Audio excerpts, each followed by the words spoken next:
Assalamualaikum warahmatullahi wabarakatuh.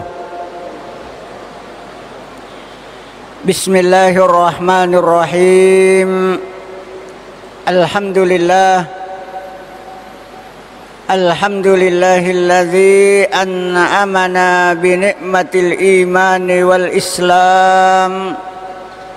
Wassalatu wassalamu ala asyrafil anbiya'i wal mursalin Sayyidina Muhammad wa habibina wa syafi'ina wa maulana Muhammad wa ala ali wa barik wa sallim, amma ba'd.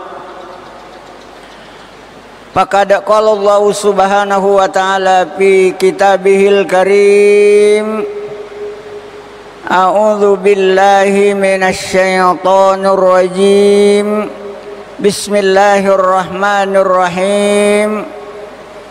Wal takum minkum ummatun yad'una ilal khairi wa ya'muruna bil ma'ruf wa yanhauna 'anil munkar wa ulaika humul muflihun. Wa qala aidan fadzakir fa inna dzikra tanfa'ul mu'minin. Shadaqallahul azim. Hadirin jamaah subuh yang sama-sama dimuliakan oleh Allah, marilah kita senantiasa memanjatkan puji dan syukur kita kepada Allah subhanahu wa ta'ala, karena sampai pada subuh ini kita sudah memasuki hari ke-6 bulan suci Ramadan tahun 1444 Hijriah. Mudah-mudahan Allah memberikan kesehatan, kekuatan, sehingga ibadah Ramadan selama 1 bulan lamanya kita bisa laksanakan dengan baik ibadah fardu maupun ibadah sunnah, yang bisa menjadikan amal ibadah kita bisa lebih banyak untuk mendampingi kita nanti ketika kita kembali di hadapan Allah subhanahu wa ta'ala di yaumul qiyamah. Kemudian salawat serta salam senantiasa kita kirimkan kepada Rasulullah Muhammad sallallahu alaihi wasallam. Beliau adalah rahmatan lil alamin, uswatun hasanah. Subuh ini saya ingin menyampaikan salah satu hadis Rasulullah sallallahu alaihi wasallam 1400 tahun yang silam. Beliau pernah meramalkan. Apa sabda beliau? Dikatakan, sayati ala ummati zamanun, akan datang pada umatku satu zaman, satu waktu. Kenapa waktu itu? Beliau mengatakan, wa yuhibbunal khamsa wa yansaunal khamsa. Umatku ketika itu sangat cinta kepada 5 sesuatu, seolah-olah ia melupakan 5. Waktu itu sekarang sudah tiba. Saat sekarang ini sudah. Yang pertama di antara 5 itu, kata Nabi, wa yuhibbunad dunya wa yansaunal akhirah. Umatku ketika itu sangat cinta kepada dunia, seolah-olah lupa kehidupan akhirat. Padahal dalam Al-Quran, kehidupan akhirat jauh lebih bagus ketimbang kehidupan dunia yang sifatnya sementara ini. Walal akhiratu khairul laka minal ula, kata Allah. Maka dengan itu jangan kita tertipu gemerlapnya dunia yang hanya sementara ini. Yang kedua, kata Rasulullah, umatku ketika itu wa yuhibbunal khalqa wa yansaunal khaliq. Umatku sangat cinta kepada makhluk, seolah-olah ia lupa yang menciptakan makhluk, yaitu Khaliknya. Allah Subhanahu wa taala. Nah, alhamdulillah kita ini tidak melupakan yang menciptakan makhluk. Buktinya kita datang subuh ke sini untuk menyembah kepada Allah Subhanahu wa taala. Yang ketiga, kata Rasulullah, umatku ketika itu wa yuhibbunal hayata wa yansaunal mauta. Umatku sangat cinta kehidupannya, malah dak napuji atu-utunganna. Wa yansaunal mauta, seolah-olah ia lupa bahwa besok lusa ia akan mati. Karena kematian adalah sesuatu yang pasti. Allah sudah menyampaikan dalam Al-Quran, dalam surah Ali Imran ayat 185, kullu nafsin za'iqatul maut. Setiap yang bernyawa semua akan merasakan yang namanya mati. Jadi kita semua ini adalah calon almarhum almarhumah. Semua calon mati, tidak ada yang tidak jadi. Kalau berbicara tentang calon, inilah calon, tidak ada yang tidak jadi. Sisa kita menunggu kapan, di mana, dan apa penyebabnya. Itu rahasia Allah Subhanahu wa ta'ala. Yang keempat, kata Rasulullah, umatku ketika itu wa yuhibbunal kusura wa yansaunal kubura. Umatku sangat cinta rumahnya, istananya yang mewah, gedungnya yang tinggi. Wa yansaunal kubura, tapi dia lupa rumahnya di kuburan yang besarnya, yang ukurannya hanya 1,5 meter kali 2 meter. Jangan lupa bahwa besok kita akan dikuburkan di sana. Yang kelima, kata Nabi, umatku ketika itu wa yuhibbunal mala wa yansaunal hisabah. Umatku sangat cinta kepada harta, seolah-olah dia lupa bahwa hartanya akan dihisab, akan dipertanyakan di hadapan Allah Subhanahu wa ta'ala di yaumil qiyamah. Harta ini adalah merupakan titipan amanah dari Allah Subhanahu wa ta'ala. Di yaumil qiyamah ada 2 pertanyaannya harta. Yang pertama, dari mana hartamu? Apakah Anda peroleh dengan cara yang haram atau halal? Setelah itu Allah pertanyakan, Anda kemanakan hartamu? Apakah Anda pernah berzakat, berimpak, bersedekah di masjid? Dipertanyakan.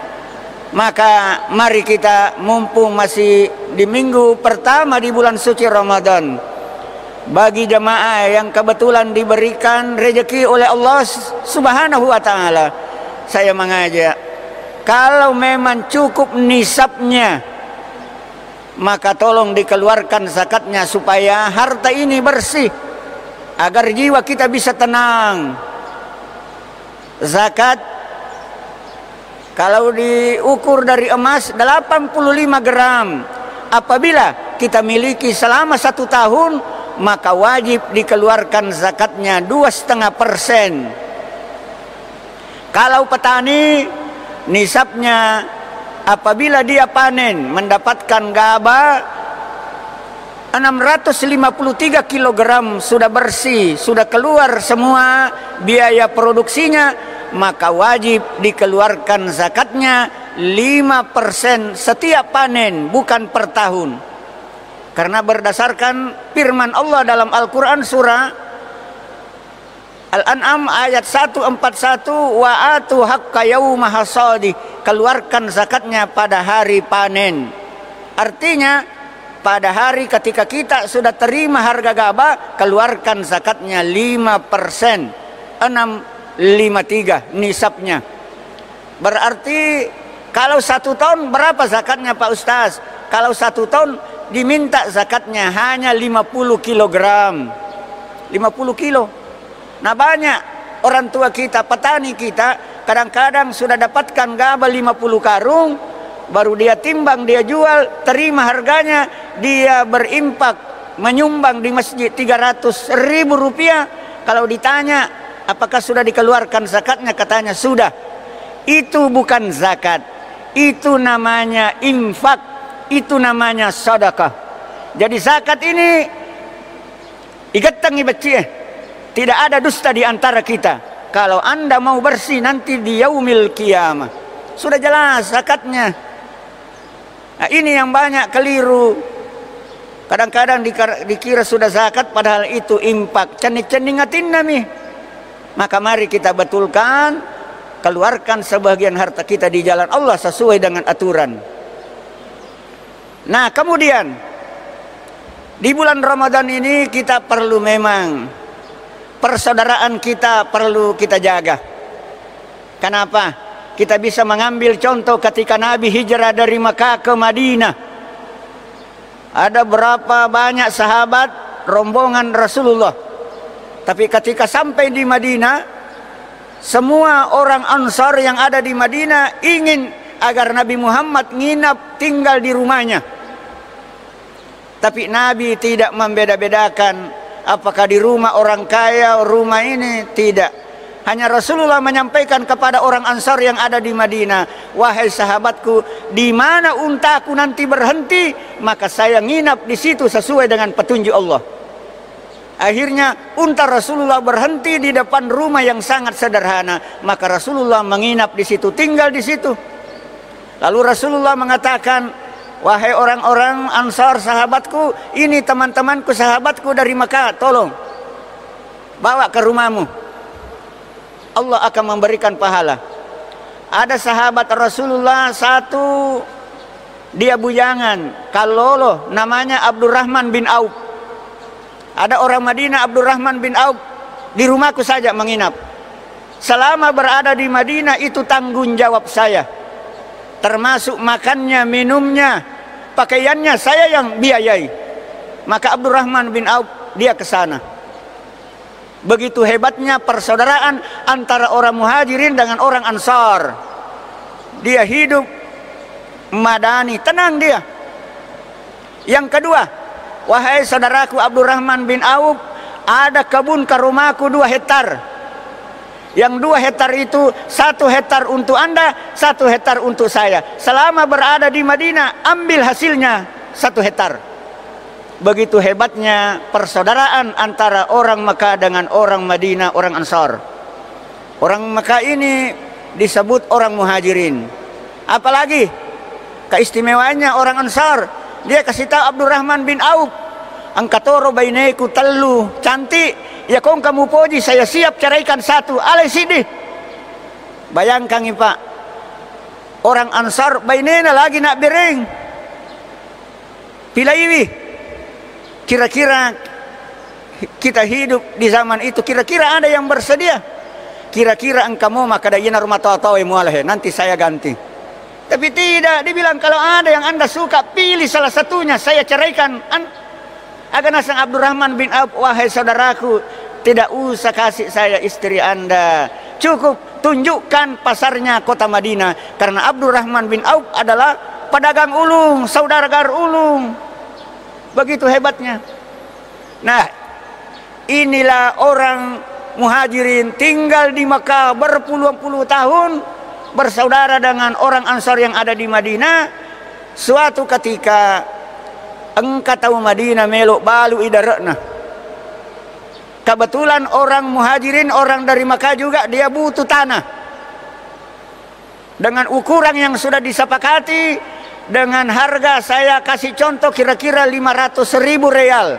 Orang Makkah beli, bayar dengan kwitansi disaksikan oleh pemerintah setempat. Dari tahun ke tahun apa yang terjadi? Orang Makkah yang beli tanah ini dia mau banguni satu bangunan. Tukangnya dia gali untuk pondasinya. Setelah dia gali, dia dapatkan 1 peti. Ia peti penuh ulaweng. Dia sampaikan yang punya tanah. Akhirnya orang Makkah ini dia cari yang punya tanah tadi yang tempatnya beli. Kenapa? Dia bilang ini emas 1 peti itu tidak ada hak saya. Saya takut apabila nanti saya meninggal dunia. Dia cari. Nah runtuk ni punnya tanah. Assalamualaikum saudara. Waalaikumsalam. Agak kareba. Nah saya tanah tawali 500.000 real, ternyata engka waramparata talupai malai nakada aga nasa engka pati nalolongat tukaku pati itu penuh dengan emas talai anutta maka dari tau Madinah tanya anuku itu anut tanahnya tuh nakada magi mapamulai kasih na batu-batu na serina pitulapi tanah loyawa semua saya sudah jual purmana ni ubalu tanya anuku ya tuh anut tanah dalek ta maka dari tau makai maliyeng tanah ay tanah miya wali pak tanya ulawang tanya hakku ya roh saya tidak mau ambil takut saya nanti dihisap di yaumil qiyamah begini lihat pak nilai kejujuran seorang umat Islam akhirnya sengketa dia dibawa ke pengadilan sampai di pengadilan hakim tanya agama pengewangi ini orang Madinah, orang Ansar dia jual tanahnya kepada saya dengan ukuran sekian, dengan harga sekian. Kenapa? Dia bilang, tukangku dia gali untuk persiapan pondasi, dia dapatkan satu peti penuh dengan emas. Saya mau kembalikan, dia bilang tidak, bukan saya punya. Dia bilang saya tidak mau ambil juga. Saya tidak beli emas, saya cuma beli tanah. Ini miliknya dia. Tidak mau pak. Jadi bagaimana? Agak nasa hakimnya. Saya lebih takut. Saya tidak punya andil dari situ. Saya juga takut. Jadi menurut riwayat hakim ini dia pertanyakan kepada Rasulullah. Dia kepada Rasulullah, ya Rasul, ada umatmu begini sengketa gara-gara harta ini. Rasulullah dia mendapatkan mungkin petunjuk. Maka dia mah gampang. Podangi punai tanah supaya aman. Engka garo anakna podati yaro melihat tanah engka toga anakna. Ternyata orang Madinah punya anak laki-laki, orang Mekah yang beli tanah punya anak perempuan, podangi damu pasialai anakmu baru emas satu peti itu berikan dia, maka amanlah masyarakat Mekah dengan orang Ansar ketika itu. Ini satu contoh bahwa Rasulullah datang wa ma arsalnaka illa rahmatan lil alamin. Dia datang membawa rahmat kepada seluruh alam semesta. Yang kedua, saya terinspirasi pak. Malam lalu saya nonton televisi di TV One. Ternyata di Jakarta terjadi kayak seperti ini. Siapa dia? Hotman Paris. Seorang pengacara hebat. Dia orang milioner. Dompetnya jatuh. Dan ditemukan seorang laki-laki yang beragama Islam, namanya Pak Dedi. Istrinya sementara hamil tua, dia menunggu persalinan. Dompet ini ternyata berisi uang. Siaga isakna dompetnya kurang lebih 70 juta rupiah. Angka makadade umat tapak ko dompet 70 juta isakna. 10 juta bawa dia nalai dompet, maka kalau dolar isinya bagaimana? Doa. Jadi saya perkirakan isi dompetnya Pak Hotman Paris ini pasti ada dolarnya. Kenapa? Nilainya 70 juta. Itulah yang tertinggal jatuh didapatkan seorang cleaning service. Cleaning service dia telepon dan kembalikan dompet yang berisi 70 juta. Pak Hotman Paris ini orang Batak, orang Sumatera, dia kagum melihat orang Islam seperti ini. Bahwa di dunia ini masih ada orang yang jujur. Istrinya yang hamil tua, yang butuh biaya dalam rangka persalinan istrinya, dia kembalikan dengan ikhlas. Demi Allah, dia kembalikan uang saya 70 juta, diberi hadiah. Berapa hadiahnya? Tidak disiarkan di televisi. Apa? Tentu banyak. Maka inilah orang yang termasuk orang yang jujur. Itu baru di dunia dapatkan, nanti di akhirat insya Allah. Ditanya Pak Hotman Paris, kenapa Ananda bisa sejujur ini? Apa dia bilang? Ini adalah amanah dari orang tua saya, bahwa hidup di dunia ini Anda harus jujur. Dan sebenarnya itulah ajaran Islam, kejujuran, as-sidqu. Nah mudah-mudahan kita bisa mengambil hikmah dan manfaat seperti ini, bahwa kalau memang bukan hak kita, jangan coba-coba ambil. Kenapa? Di hadapan Allah nanti kita akan diperhitungkan, dihisap dari mana hartamu, dan Anda belanjakan kemana. Supaya apa? Supaya kita bisa selamat, selamat di dunia, lebih-lebih nanti keselamatan di negeri akhirat, insya Allah. Saya kira inilah yang sempat saya sampaikan. Mudah-mudahan ada manfaatnya dan bisa menjadi bahan renungan kepada kita demi keselamatan dunia dan akhirat. Dan mari kita tutup dengan bersama-sama memanjatkan doa kepada Allah Subhanahu wa taala.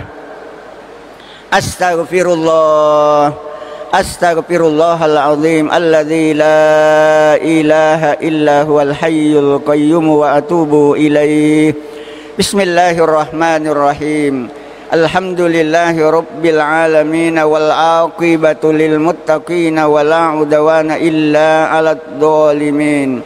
Asyhadu an la ilaha illallah wa asyhadu anna Muhammadan abduhu wa rasuluh. Allahumma taqabbal minna innaka antas samiul alim wa tub alaina innaka antat tawwabur rahim wa tarhamna waghfir lana innaka antal ghafurur rahim. Rabbi ghfir lana wa liwalidayna warhamhuma kama rabbawna shighara wa li jami'il muslimina wal muslimat wal mu'minina wal mu'minat al ahya'i minhum wal amwat innaka sami'un qaribun mujibud da'wati ya qadiyal hajat birahmatika ya arhamar rahimin.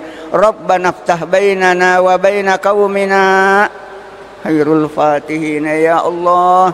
Allahumma inna nas'aluka salamatan fid din wa afiyatan fil jasad wa siyadatan fil ilmi wa barakatan fil rizqi wa taubatan qablal maut wa rahmatan indal maut wa maghfiratan ba'dal maut. Allahumma hawwin alaina fi sakaratil mauti wan najata minan nar wal afwa indal hisab. Rabbana hab lana min azwajina wa zurriyatina qurrata a'yun waj'alna lil muttaqina imama. Rabbana atina fid dunya hasanah wa fil akhirati hasanah wa qina adzabannar. Subhana rabbika rabbil izzati amma yasifun wa salamun alal mursalin walhamdulillahi rabbil alamin bi barakatil Fatihah.